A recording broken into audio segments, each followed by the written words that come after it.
Good morning, ladies and gentlemen. Thank you for joining us for our post-Brexit trade update webinar.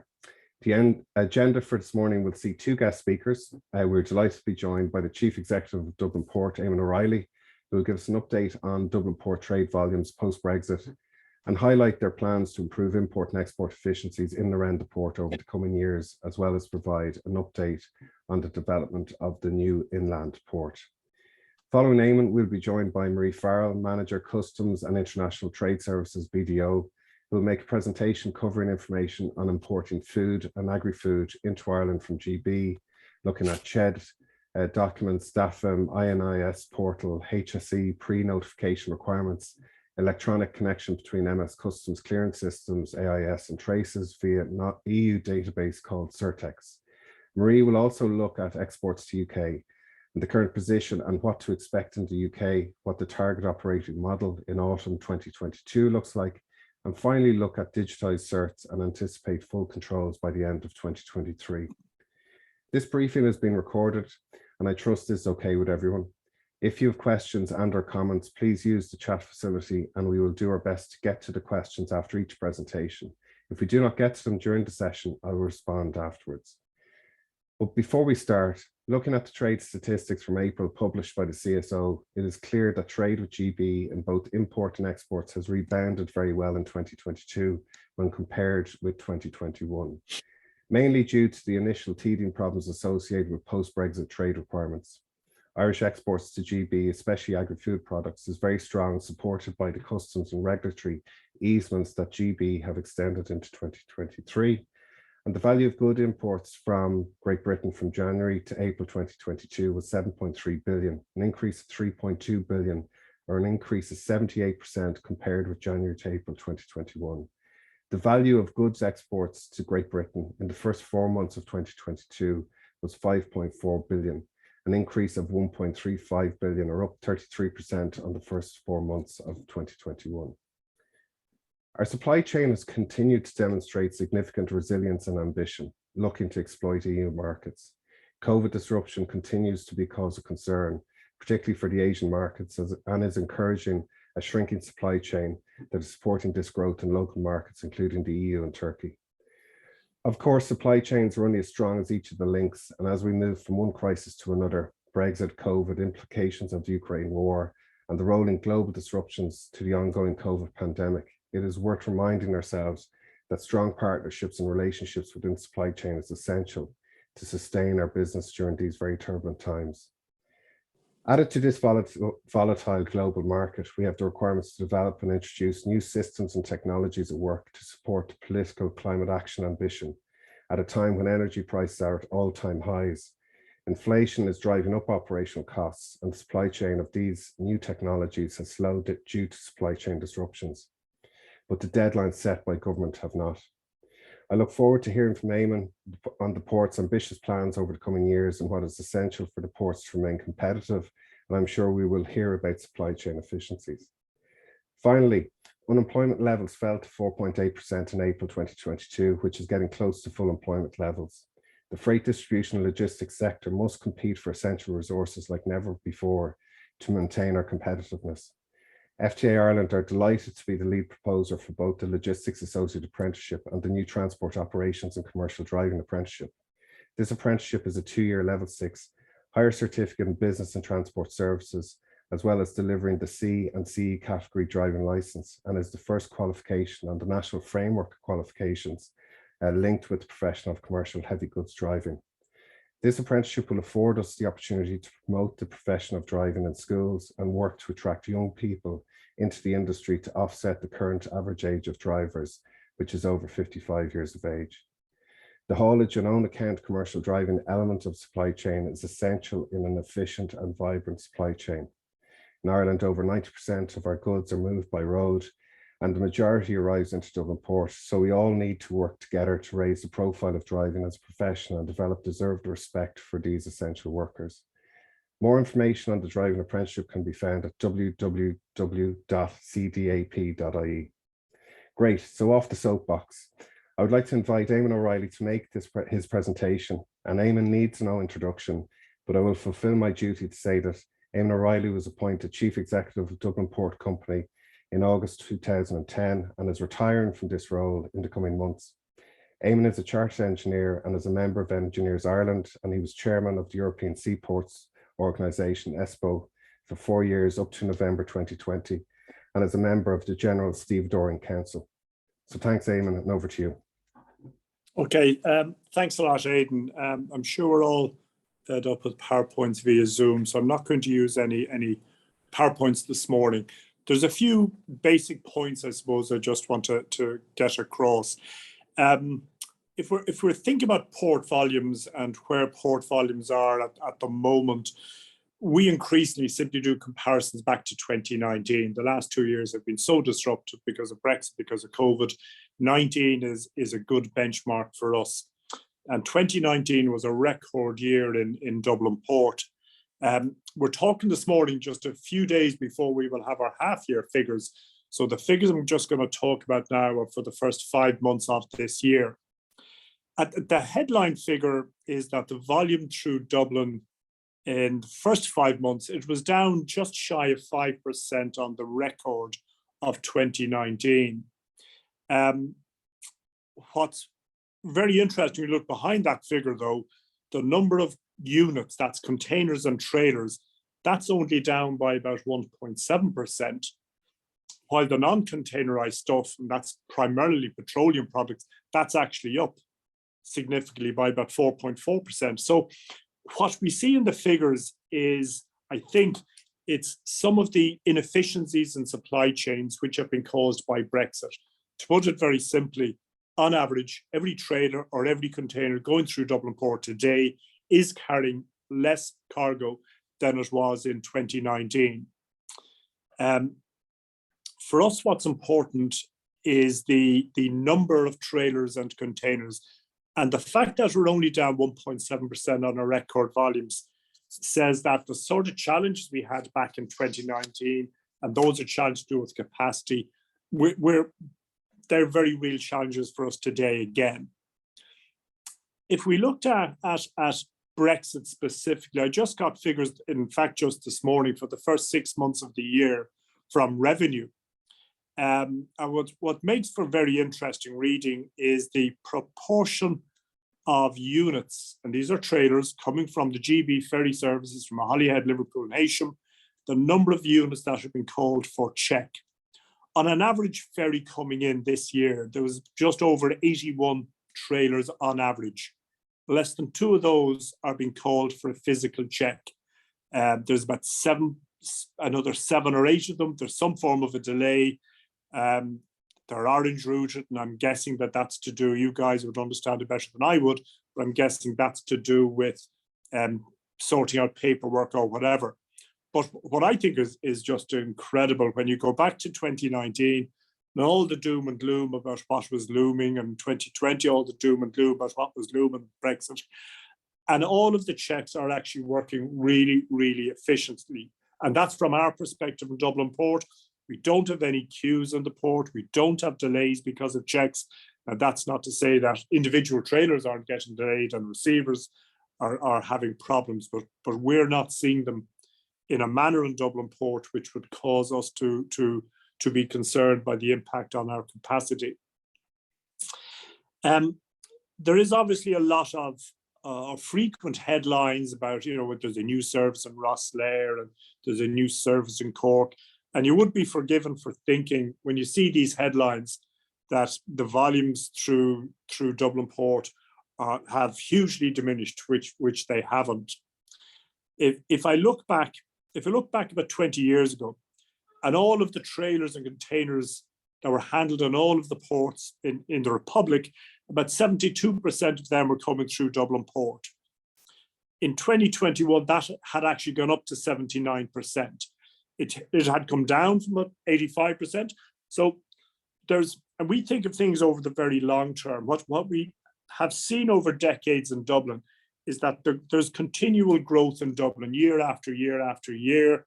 And you might get an incident, something happening, be it an economic recession or Brexit, which causes a blip, causes the volumes to go down, but they inevitably and invariably recover. And that's precisely what we're seeing today. The difficulty that Brexit is posing for us in the short term, that's this year into next year, it's mainly down to pinch points emerging in the port. What we've seen is the proportion of our trade through Dublin Port with GB has gone down from about 2/3 and 1/3 going to the EU. That 2/3, 1/3 has changed 50-50. So the overall volume is almost unaffected, but the proportion of it coming in direct service in continental Europe has increased enormously. And that's causing significant challenges for us to handle that extra capacity. So you'll all be aware of, in particular, the CLDN services in Bruges and Rotterdam. All of those volumes are coming in the western end of the port, and that is really busy now. And we are struggling to keep ahead of the growth in that, to be honest with you. And we've also seen huge growth in the 3 container terminals. So although the volumes are behind where they were before Brexit, they're not very much behind. And the change in the makeup of those volumes means we actually have a lot of spare capacity down the east of the port where the ferries come in from GB, and we don't have much capacity in the east, in the west of the port where stuff is growing. That's a cause of concern to us. But we do have plans to build out more capacity, and we're continuing to get on with that. But we are hitting, and you won't be surprised to hear this, we're hitting delays with consents, specifically in the area of the foreshore. The whole foreshore scene in Ireland, to me, it's just a complete mess. I think it was, 9 or 10 years ago, we had Harnessing Our Oceans Wealth, and that talked about all of the great potential there was for offshore energy, and we were going to get our foreshore sorted out. We have a project which we got planning permission from On Board Planola for 2 years ago. We still don't have foreshore approval, and I think by the time we get it, it'll be 2.5 years later. And that's a delay. And what's probably going to cause to happen is a delay of about a year in the construction of a major new berth, which we need to build down the east of the port, and that's concerning. We're getting on with a third and final project under our master plan. And this one, these great big projects, we bring to On Board Planola. And we're going to bring that into Planola probably in mid-23. We hope to get the consents in 24. And that's going to allow us to continue to invest in infrastructure till about 2035 to 2040. So in Dublin Port, we nearly have all of the consents we need, other than that foreshore one, up to about 2030. And this last one we're going for will keep us going until about 2040. And we need to be investing somewhere of the order of 80 to 100 million every year. In fact, for the next 5 years, we're hoping to invest 500 million. That's at the upper end. And I think what's very important to understand is there are no other projects underway in any other port in Ireland which are capable of delivering significant extra port capacity this decade. That's not a criticism of them. Dublin doesn't compete with the other ports for reasons of geography, but I think you should all be very concerned that the national port system is approaching an obvious and a clear capacity problem, and it's coming down the tracks at us reasonably quickly. When I say reasonably quickly, it's in the sort of timescales of that we think of. We think of sort of 3, 5, 10, 15-year timescales. I think we're probably close enough, if not past the point, of it being too late to avoid a capacity shortfall in coming years as volumes of freight through the ports grow. Do I think they're going to grow? Absolutely, they're going to grow. You look at the population stats that came out just last week. Population of Ireland is up to 5.1 million. The year I was born, it was 2.9 million. And it is growing population. Everyone individually being a bit wealthier than people were before. Those drive imports because Ireland produces nothing really of what it consumes. Even in the food and agri sector, we import something like 12 billion euros worth of goods per year. So as I'm leaving the scene, I'm saying more and more, I've been saying it for a couple of years now, there is a national port capacity shortage problem, and it's going to have to be addressed. And if it's not, there are going to be problems moving goods in and out of the country.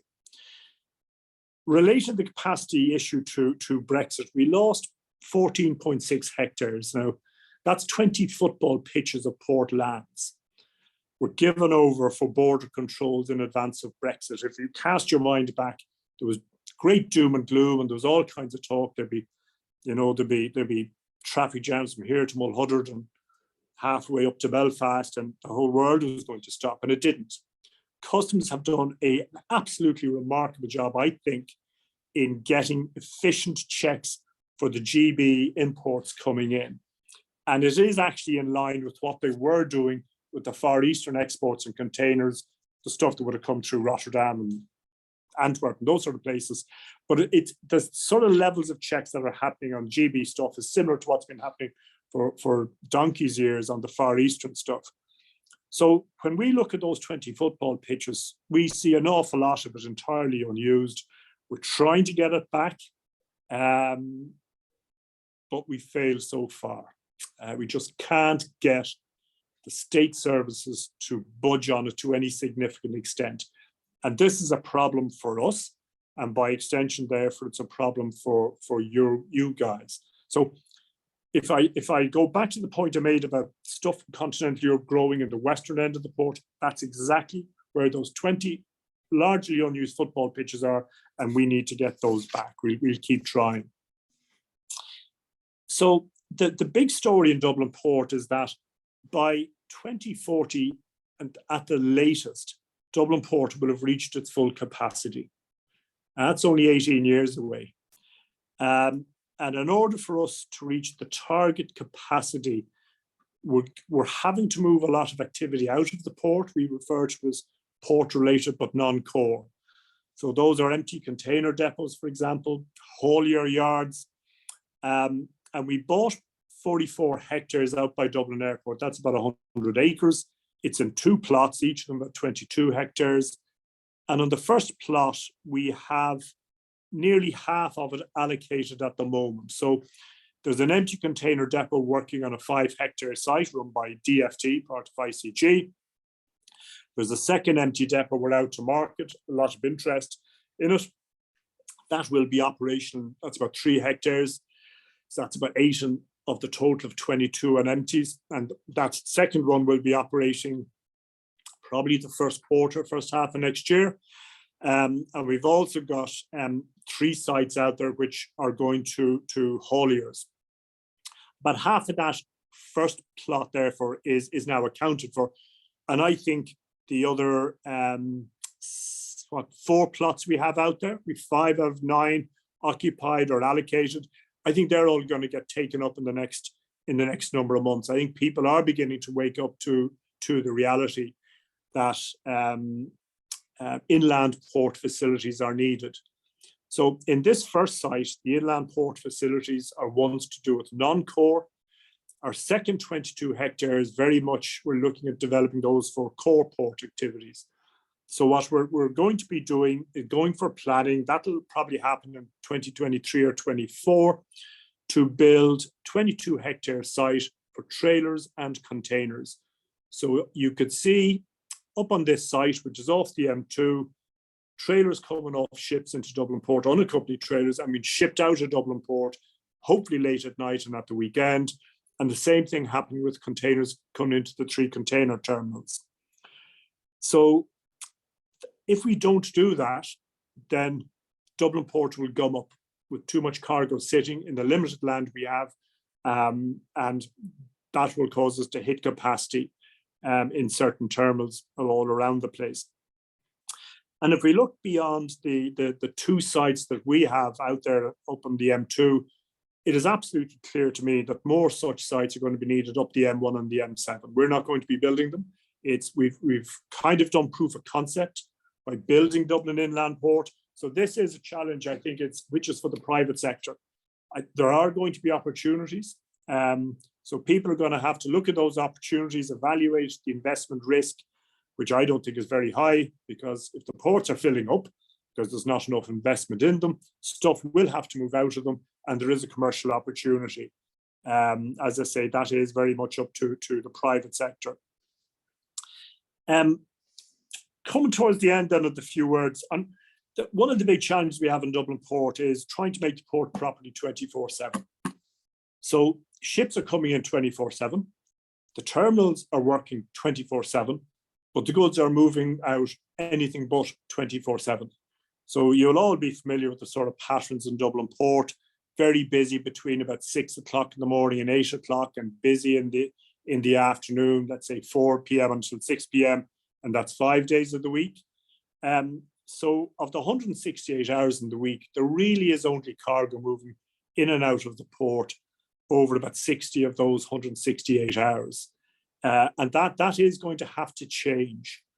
And it's not a case of us trying to beat up hauliers, because hauliers can only move goods out if their customers are going to be receiving them. So what has to happen, there has to be this change in supply chains. This is why I think we need the inland ports. This means a ship discharges, the cargo gets moved up to the inland port, and from the inland port, it can move out at the times that work for the warehousing and end of things and the receivers and so on. But all of this is going to have to happen, and if it doesn't happen, as I say, it's going to have a really bad effect on port capacity. So it's only we've got what, 7 unitized terminals in the port.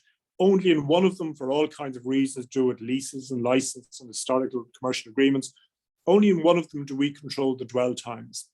And we have been systematically reducing the free time allowed to containers and increasing the charges. We're trying to get the other 2 container terms to do something similar.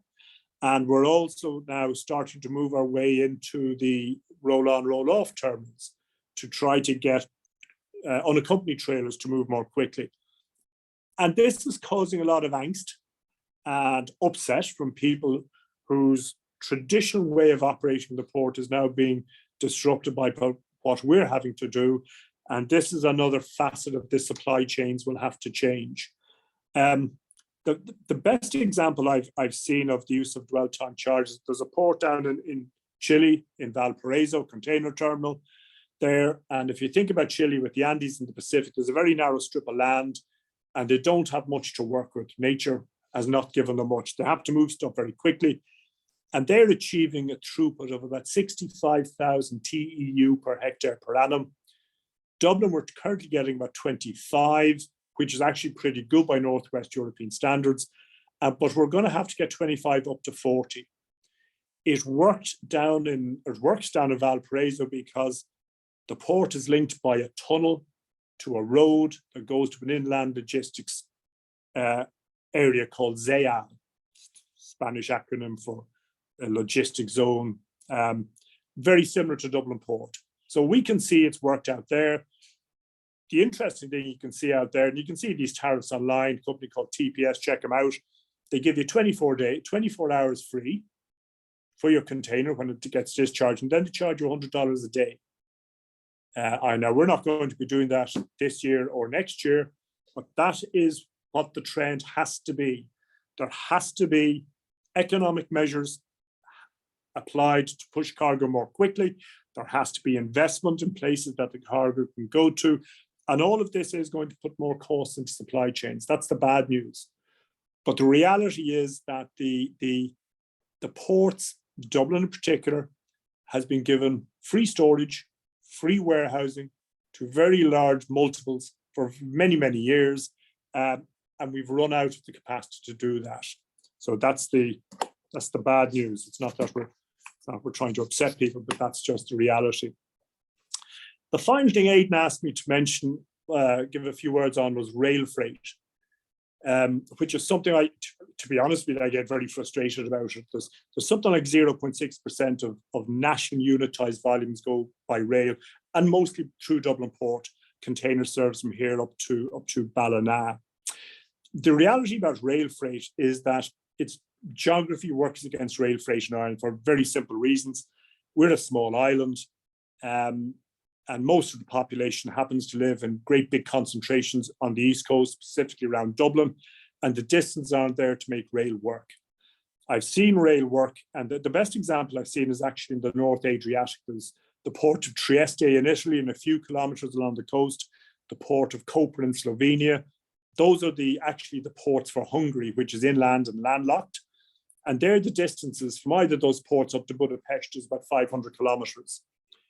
In Britain, you've got distances of 300 miles plus from Felixstowe, Southampton, and their rail works. It simply can't work in Ireland. And this isn't just an academic opinion of mine. I used to work over in marine terminals up to about 1996. And around that time, you may remember Dick Spring and Albert Reynolds came back with 8 billion Irish pounds cohesion money. And there was a project which Irish Rail implemented to put container handling facilities, most of the big railheads around Ireland. If you get into Limerick, you'll still see one of the gantries that went in.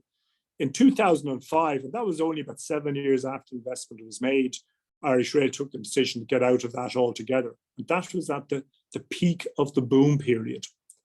So at the peak of the boom period, all the investment had been made. Nobody was using it. There was no demand for it. And geography hasn't changed since 2005.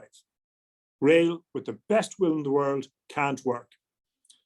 Having said that, we have offered, as Dublin Port Company, to develop Irish Rail's 4.2 hectare railhead just across East Wall Road from us here in Dublin Port, and to put containers storage in there, rubber tired gantries and the likes, which will be rail connected. And our thinking was, we need extra container storage capacity. We're happy to build it, including putting a bridge between the port and the railhead. And whatever demand there is for rail can be satisfied there. And we can also use it for road connected. Irish Rail have zero appetite for whatever reason. You'll have to ask them why not. They have zero appetite for us to do that. So the rail thing keeps getting mentioned, but it has no future. The future is the same as the past for the movement of goods on a small island with the concentration of people around Dublin. It is HGVs. And hopefully there'll be Euro 6 and maybe even Euro 7 when that comes along. And hopefully they'll move to the likes of clean fuels such as hydrogen and so on. But it is a technology change that is needed to decarbonize rail, to decarbonize the movement of freight in Ireland. But it's always going to be HGVs. That's geography. So that's it, Aidan. If anyone has any questions, I'd be delighted to see can I answer them.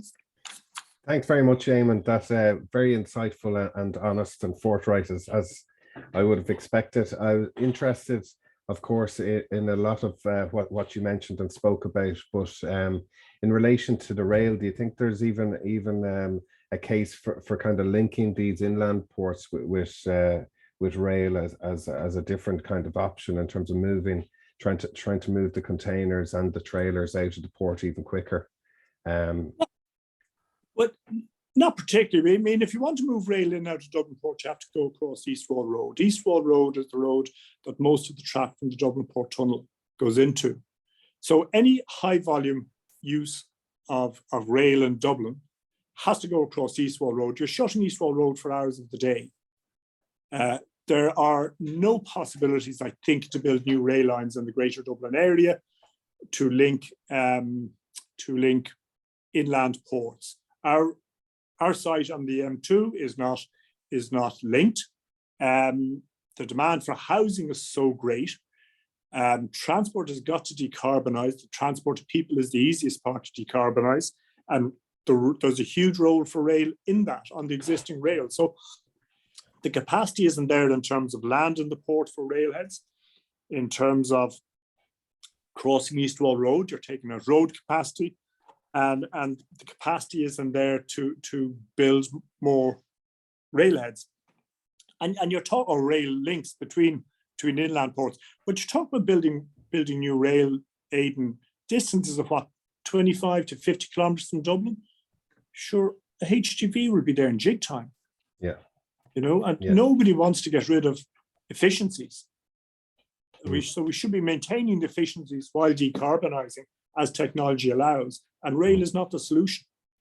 Well, I think Yeah, no, look, and I appreciate that. And I think we've been speaking recently because there's consultations on this, as you know, but it also goes to show some of the points you're making about the importance of kind of long-term strategic planning and joint up thinking. And sometimes it does get too late when the light bulb moment comes in terms of what can be done and the cost of getting it done and everything else. But thanks a million, Eamon. And I suppose, look, on behalf of FTA Ireland, I would also like to thank you for your engagement with us during your tenure as Chief Executive of Dublin Port. And your time has coincided actually with the establishment of FTA Ireland in 2010. We've no intention of retiring anytime soon. Hopefully go from strength to strength, but we have found you to be both engaging and always available to discuss important issues that are pertinent to our member supply chain strategic planning needs, and we would like to wish you all the best in the future, and I'm sure our paths will cross again, and thanks very much. So now Thanks, Alan. Yeah. So now I'm delighted to introduce our member briefing from BDO. Marie Farrell is a member of the management team in BDO Customs and International Trade team. And Marie's area of expertise is in the sanitary and phytosanitary requirements for food import-export requirements. Marie provided advice and training to clients in the agri-food sector to support their preparations for Brexit, and has continued to do so post-Brexit, ensuring that to continue to trade with all necessary registration and documentation requirements from both the food business operator position and as a transporter in the supply chain for both import and export activity. Marie is your go-to person for SPS concerns. Thanks very much, Marie. Good morning, everybody, and thanks, Aidan, for the introduction. I'm delighted to be able to speak to you all this morning on the topic of importing food and agri-products from Great Britain into Ireland. So, as we're all aware, since the 1st of January 2021, the UK is no longer part of the EU, and customs formalities are now in place when moving goods between the EU and Great Britain and vice versa. So I suppose from a GB supplier point of view, the first requirement is that the GB supplier must conform with UK export formalities. And then when the goods are entering the European Union, and in our case today, we're specifically referring to imports into Ireland, all those goods need to comply with, number one, the customs import formalities, as in completing that import declaration, detailing the goods which are on board, the CN codes of the goods, valuation, origin, etc., among other items. But in addition, if you are importing products which are subject to official controls, you must also comply with those sanitary and phytosanitary requirements there. So what we're going to do is take a look at what those sanitary and phytosanitary requirements and what products are subject to those additional controls coming in from a third country, Great Britain now being a third country. So in summary, the EU's food safety policy aims to protect consumers, and I suppose the key message here is that any food imports from outside the European Union must meet those same requirements as goods produced within the European Union. So I suppose that is the key driver behind those SPS controls. And SPS measures are designed to protect human, animal and plant health from diseases, pests and contaminants. And I suppose the key piece here is that these SPS controls are prescribed in European law and they are mandatory. So when we speak about sanitary, we are referring to live animals, food of animal origin, germinal products and animal byproducts, whereas when we refer to phytosanitary, we're referring to regulated plant and plant products, fruit and vegetables, and other horticulture products also as well. And to import these products into Ireland, the importer must be registered with the Department of Agriculture, Food and the Marine. So I suppose the key question is, in order to comply with these requirements, first of all, as a trader, you need to understand what products are subject to those SPS requirements. So at a very high level, the goods requiring SPS controls are live animals. So here you need to think about all cattle, sheep, pigs, zoo animals, chicks, birds, horses, etc. Then the next category that are subject to these controls are foods of animal origin. So quite simply, it is meat, fish, dairy, eggs, honey. I suppose there is one complex area within the food of animal origin, and these are those composite products, which comprise a processed product of animal origin and plant product included in it as well. So if you are operating in this space, it is quite a technical area, and it is worth taking some time out to try and understand, must your import be supported with an export health cert, or can it avail of a private attestation? Animal byproducts are also subject to SPS. Germinal products, which includes semen, ova, and embryos.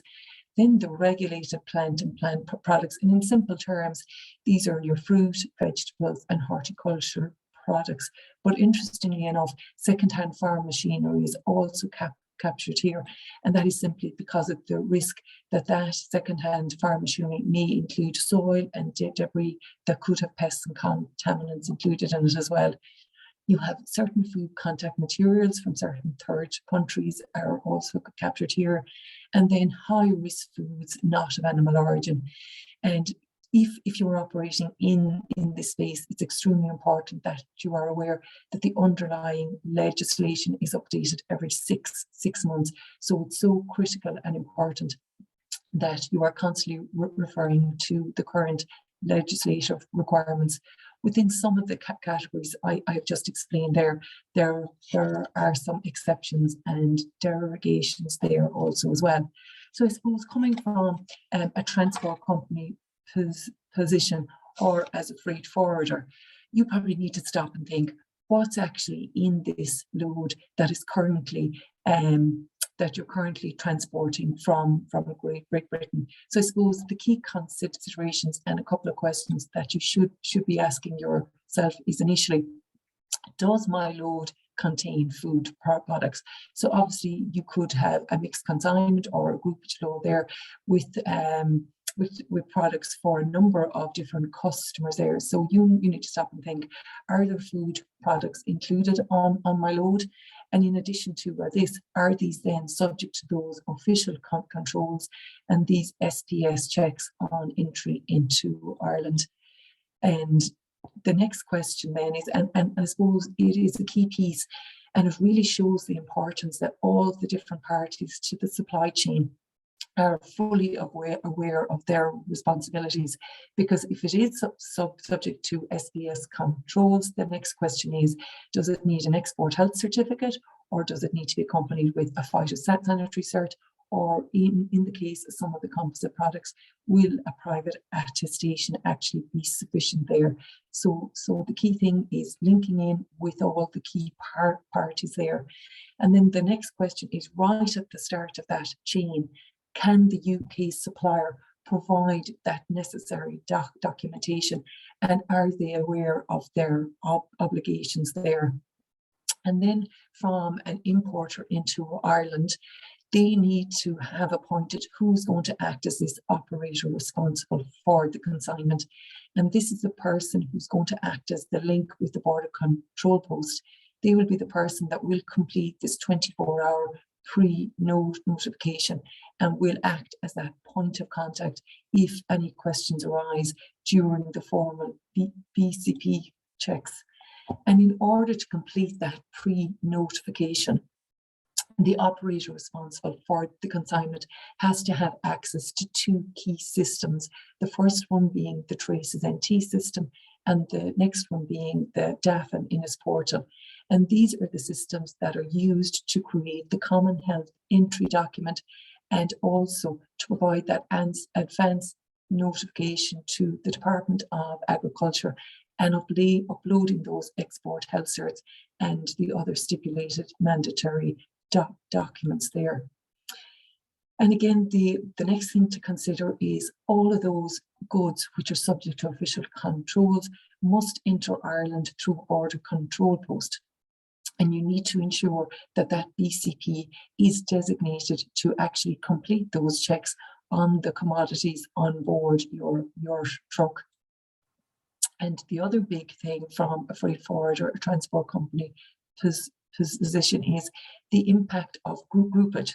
So if you have a groupage consignment there with potentially 20 different items on it, you need to be satisfied that the ones that are subject to these SPS requirements have been identified. So in addition to completing those custom formalities, those SPS pre-notification requirements have been complied with also as well. And then the bigger consideration there is if one of those consignments then are rejected and refused entry at the BCP, what procedures and what processes are actually in place to manage that consignment there. So I suppose looking then from a GB exporter obligation, that first party, that first critical party in the supply chain, and that is to ensure that their business is approved to export that product into the European Union, because a defined list of third country suppliers is published, and you need to be approved and included on that list in order to supply that SPS product into the European Union. That third country supplier as well needs to have prepared well in advance those export health certs or the phytosanitary cert as appropriate, and that must be completed on the model template as prescribed by EU law, and it must be signed off by an official veterinarian or whoever is the competent authority in that country of export. And literally that export health cert certifies that that product meets the import requirements of the destination country. And it's really important that the exporter has this organised prior to shipping of the goods, and the original export health cert must also travel and accompany the actual consignment as well. Then if the composite product, the onus will be on the Irish importer to have completed that private attestation and have received consignment specific information from the GB supplier. And then the GB supplier must provide a colour scan copy of that original health cert to the Irish importer in order to allow that operator responsible for the consignment to complete that necessary pre-notification on the Traces system and on the DAFA Minas portal. So as the EU importer and other key party to the supply chain, what they need to do is first of all ensure that they are registered with the Department of Agriculture in order to import these SPS products. But the next key consideration is to identify who is going to act in the capacity as the operator responsible for the consignment, and who's going to take responsibility for completing that pre-notification. So this RFC must be based in the EU, and they basically take charge and responsibility of the consignment when presented to the border control post, and they make all the necessary declarations to the competent authorities. And the importer may complete this role in their own right, or on some occasions they appoint a third party company to act as the operator responsible for the consignment. Often a customs broker or a customs agent can perform this activity. So the key duties that they need to complete is to complete that pre-notification on the Traces system. And this means generating a common health entry document. And there's 4 different types: a Shed A for live animals, a Shed P for products of animal origin, a Shed PP for the regulated plant and plant products, and then a Shed D for the high-risk foods. So they really need to be aware as to what products they are actually making that pre-notification for. In addition to completing that pre-notification on the Traces system, they also need to alert the local BCP officials in Ireland, and that is done through the DAFM Import Notification and Inspection System, the INA system where DAFM is the competent authority. And if HSE is the competent authority for those high-risk foods not of animal origin, other than pesticide residue risk, your competent authority there is the Health Services Executive, and you will need to follow their email pre-notification process there and upload all those necessary documents also as well. They will act as that point of contact for the BCP, and the BCP operates on a 24/7 basis. So the best advice I can give there to those acting as the RFC is to get that pre-notification in as soon as possible. The RFC is going to also be the party who's going to be billed for this import control process. They need to have a plan in place to deal with those rejected consignments. And as I've said, the importer themselves may act as the RFC, or they can appoint a third party. And where they're appointing a third party, please ensure that they have access to the Traces system and the DAFN Innes portal system there also as well. Okay, so that's just an overall summary slide there on the registration requirements and the system access requirements also as well. So the pre-notification, the operator is going to give this notification to the BCP through the completion of the shed part 1 and the Traces system, then completion of the DAFN Innes portal and uploading the prescribed documents there. On the import portal, you're going to need to upload a copy of the health cert, the phytosanitary cert, or the private attestation as appropriate. And depending on the nature of the product, the DAFN Innes portal will prescribe what those mandatory documents are. And in the majority of cases, you will also need to upload a copy of the shed, which you completed on the Traces system. Then if the HSE is the competent authority, you're going to follow the prescribed HSE email pre-notification and again upload all those necessary documents there. So assuming then all those import pre-notification requirements have been complied with, you then actually need to start thinking about what happens at the border control post and what checks are completed there. So literally the BCP checks comprise of DIP checks, which means documentary, identity and physical checks. And basically documentary check is conducted on 100% of consignment subject to those SPS controls. And it's basically an examination of all the official certs and the attestations, including the commercial documents, which have been submitted as part of the pre-notification process. And providing that all the documentation has been submitted correctly and within the 24-hour time frame, a large proportion of the documentary checks can be completed in advance of the consignment's arrival. And I suppose the key thing to remember here, they are going to be taking a detailed look at the veterinary cert and all the accompanying documents there, and the information included on the shed also. I suppose the key thing there is to ensure that all the establishments have been approved. And if any questions arise during those documentary checks, they will be addressed to the operator responsible for the consignment from the BCP. And the next type of checks then are these identity checks.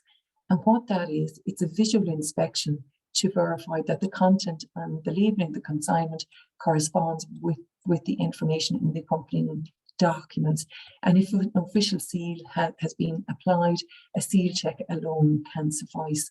And identity checks are conducted on 100% of consignments of live animals and products of animal origin. And regulated plant and plant products, it can be a varied amount of checks required there. And then finally, physical checks is a check on the consignment itself. And this is looking at the means of transport, packaging, labeling, temperature. Sometimes they may take some sampling for laboratory analysis and any other checks that they deem necessary in order to comply with food law. And the rates of these physical checks, depending on the nature of the product, again, are prescribed in legislation. For live animals, it's 100%. For products of animal origin for human consumption, can be anything between 15 and 30%. For regulated plant and plant products, anything between 1 and 100%. And then those high-risk foods, it can be anything up to 50% also as well. So after those checks are completed then, and once the BCP officials are satisfied that the products meet the entry requirements into the European Union, part 2 of the shed is completed and validated by the BCP officials. Customs are informed, the person responsible for the consignment is informed also, and the consignment is then free to leave the BCP checks. However, if the goods don't meet these documentary identity and physical checks, the reasons for rejection are entered in part 2 of the shed. Customs are informed, and the operator responsible for the consignment is informed also as well.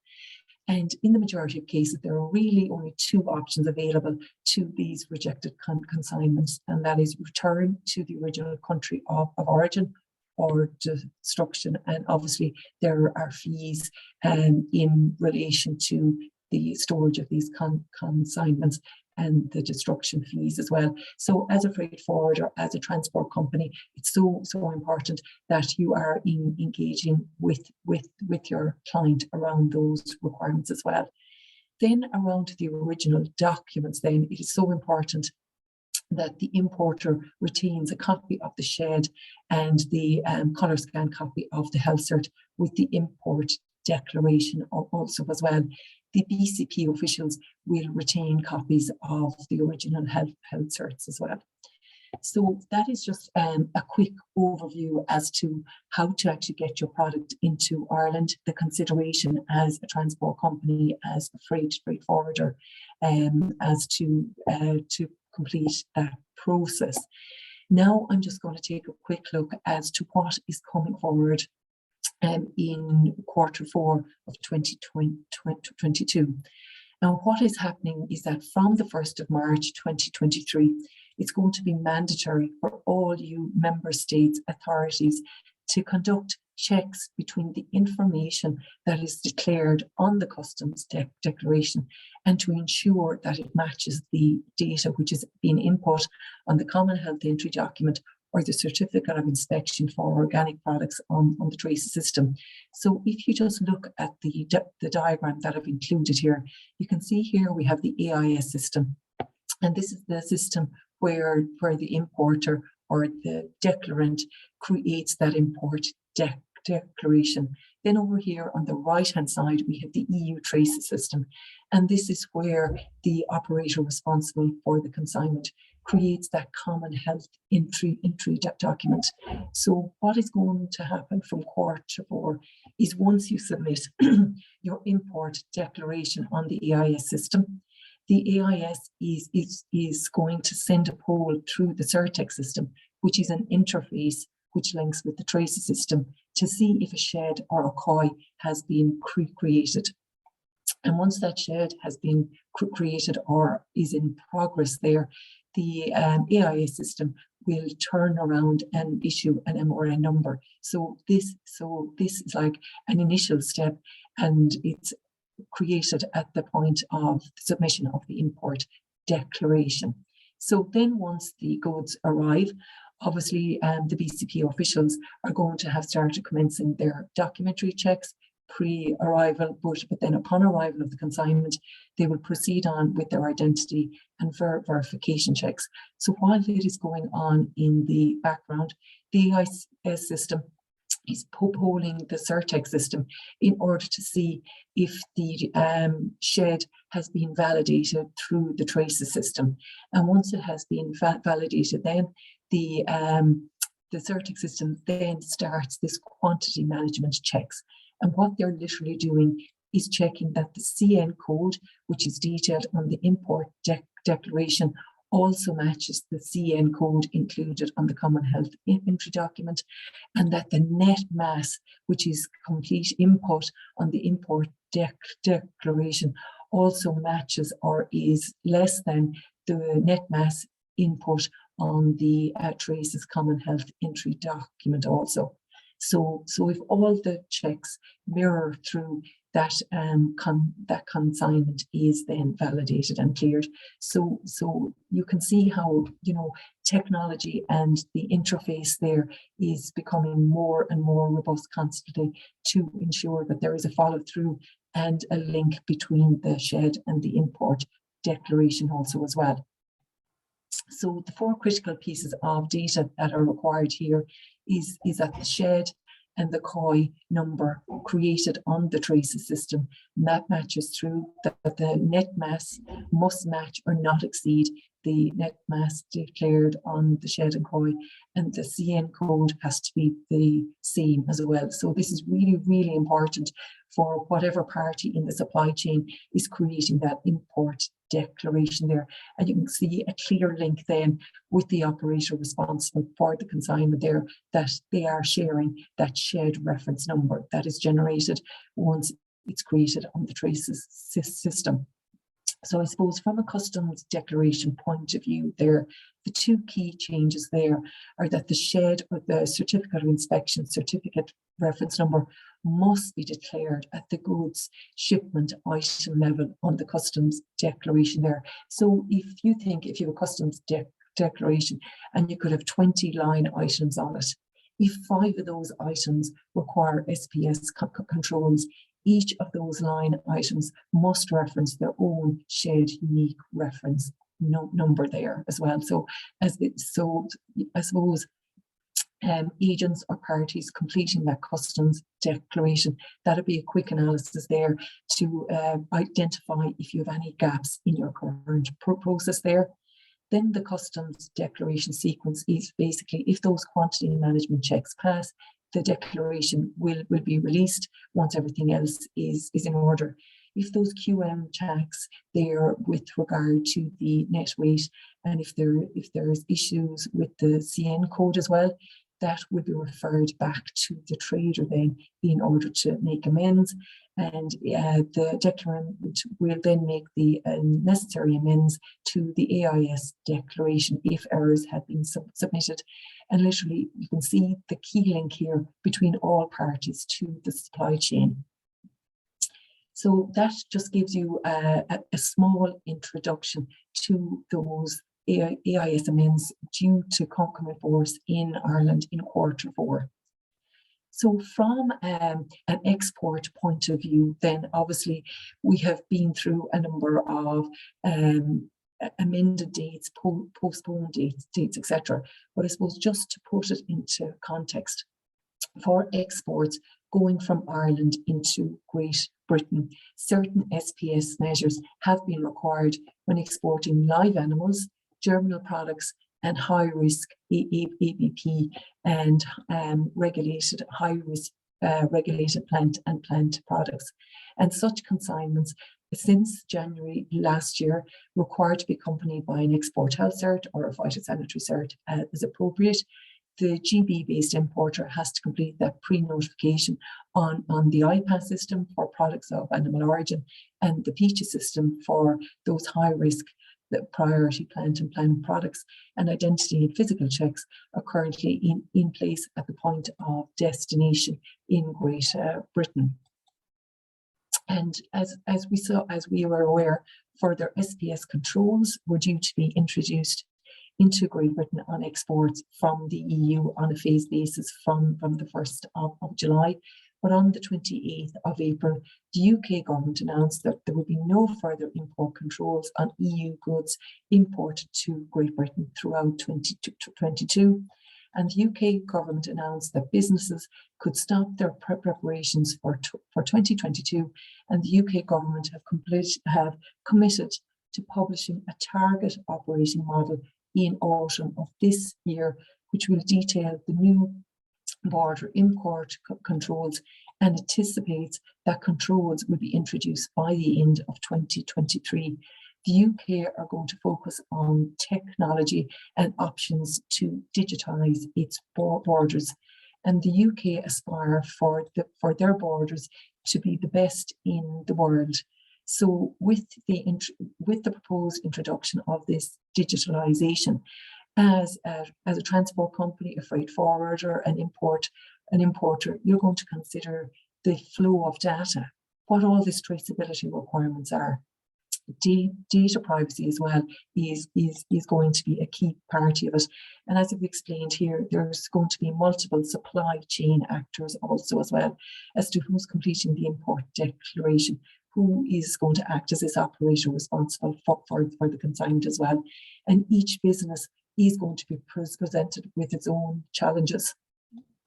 So what can EU importers or what can EU exporters anticipate then? So it's envisaged that further controls will be introduced by the end of 2023, and you can anticipate the requirement for export health certs, for entry via border control posts, and the IPAS pre-notification requirements. And it's also looking like the common health entry documents will also be required to be created on the IPAS system from a UK import point of view, and that full controls to be introduced by the end of 2023. So I suppose this announcement was welcome relief for a lot of Irish exporters, and it has given them certainly additional time to prepare for further GB import controls.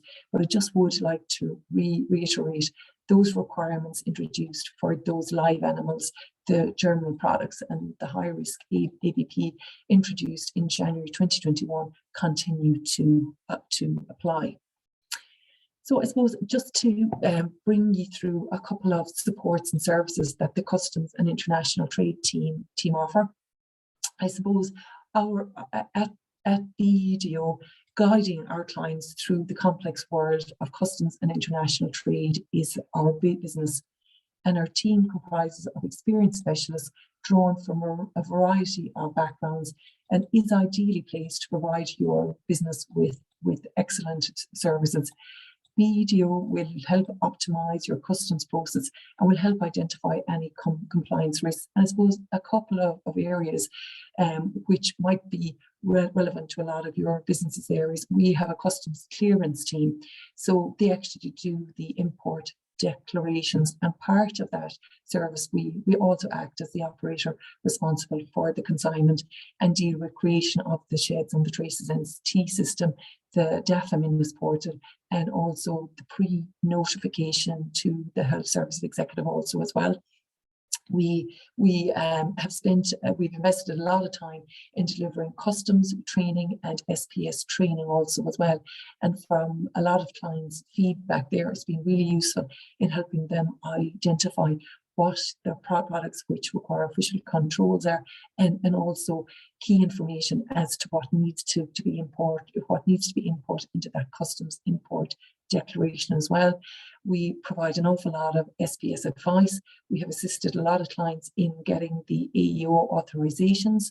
We've got some specific advisory services for aviation as well. And I suppose initially back in January 2021, the key driver for an awful lot of clients was to keep the goods going and keep the products arriving. But I suppose audits, post-clearance audits, are certainly beginning to arrive at the forefront of people's minds, and we can review what your current processes are and identify any compliance weaknesses also as well. We're currently looking at customization and also labelling requirements. I suppose that key item there coming in October 2022 for exports into the United Kingdom as well. So I hope I've given you all some useful information this morning. I'd like to thank FTI for the opportunity to speak to you all, and certainly if we can be of any assistance, we would be more than delighted to assist. And I think for a lot of companies, just to reiterate as well, in Intertrade are offering some support grants as well if any businesses require support on all those customs and Brexit requirements as well. So happy to take any questions. Thanks very much, Marie. Excellent presentation, and it never ceases to amaze me that when we start going through presentations like this, of how complex it is and actually how important it is to have very good guidance and a good team behind you. And you certainly mapped that out extremely well. I think it's whilst industry has got used to how things operate now post-Brexit, and I think Ireland has demonstrated a lot of preparedness. It's very, very important to kind of reiterate, you know, the steps involved, because, you know, I think that compliance piece and the auditing process, you know, is kind of going to come to the fore, and it is going to be tested from you know, how good you have done or you've processed all of these documents, and it's really important. I imagine, and you've highlighted it there, to kind of, you know, have the experts assisting and supporting that peace of mind for operators, I suppose. But I was one piece I was just interested in, just I suppose, what advice would you give to Irish exporters to GB at the moment? Kind of reiterating the obvious, but because of all the easements, people tend sometimes to take the foot off the gas in terms of preparations. But you know, time goes by fairly quick, and you know, the more prep we have done in advance is really important, of course. And like, what are the benefits, or is there benefits at the moment, you know, from being involved in the trusted trader program, the AEO status? Is that kind of helping support and aid people's efficiencies in terms of engagement with GB and the UK in general? Absolutely is, and I suppose, as you rightfully say, a lot of people have taken the foot off the pedal and stuff. But regardless of, you know, with these digitized certs and this whole plan, you still need to know what your product is, and that is the fundamentals there. You need to understand, number one, are my goods subject to SBS controls, and is it going to require those export health certs? And this can be quite a complex area, because you need to ensure that it's going with the correct template export health cert going into Great Britain then. And that area, composite products, is such a technical area. You're looking at as to what is the percentage of the processed product of animal origin. Can I get a derogation there? And the key thing is engaging with your local DAF and veterinary inspector, because they are going to know your business and your products, and best placed to actually help in assisting you there. Regardless of whether it's a digital cert or a physical cert, it still is going to need that export health certificate, and you need to know what your traceability requirements are. So do I have details of the processing plant, the cold store plant? The amount of information that is required is crucial there. So for Irish exporting business, I would say keep in contact with your veterinary inspector, have these conversations, keep them on the timetable, and keep them on the agenda also as well. And I suppose the digitization of the certs then, again, hopefully it'll all be clearer within autumn through the publication of the target operating model as well. So it's like everything, preparation is key.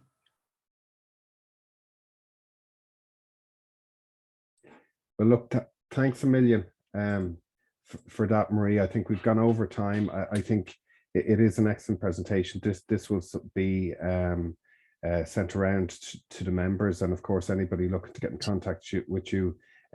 You've obviously your contact details on the presentation, and we're happy to push put your details out there to people as well. So look, I would just like to thank Marie from BDO for her presentation today, and also to Eamon for the presentation, and we will leave it at that. Thanks very much, and goodbye.